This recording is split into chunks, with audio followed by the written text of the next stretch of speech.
بەناوی خۆی گەورە میهرەبان سوپاس بۆ خۆی پەروەردگار ئەم ساڵیش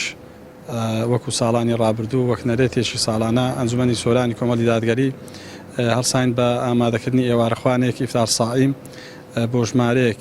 مامۆستای ئاینی و کەسایەتی و چوێن توێژی سنوورەکەمان کە جێگای ڕەزامەندی ئامادەبوان بوو و زیندوکردنەوە ئەو سونەتە بوو کە پێغمبەر عەلەیهی سەڵات وسەلام فەرموویەتی و ئێمەش ساڵانە بەردەوامە بین لەسەر زیندوکردنەوەی ئەو سونەتە پیرۆزە.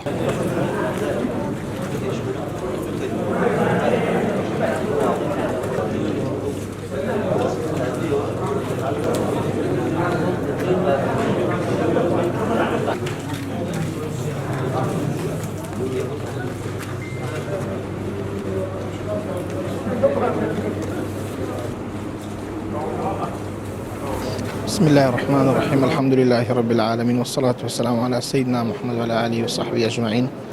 خواهي پروردگار طاعت و عبادتهم لا قبول بكات. طبعا بالنسبة إنسان ببيته هر مسلمان ببيته هو كاري أو كسك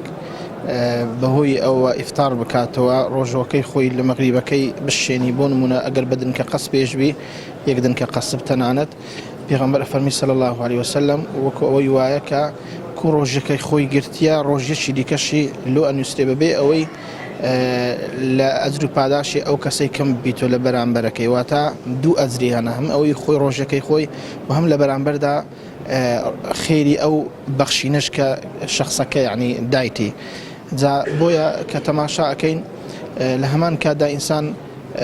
كاتي إفطار أكاتو كاتي شي زور قوريا معلومي أولئك كحضرة موسى السلام قال سبي قصي لقال رب العالمين كل فرمي رب العالمين كسهيل ما لو كاتي نزيك تربي كمن قفتقو لقال توأكم أي رب العالمين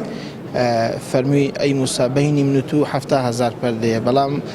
لو كاتي كروجوان إفطار أكاتو روجي الشيني لبيني منوي هيتس بردانينا يعني ما بس مليرانا هم أو كسا كدعاب كدعاء أو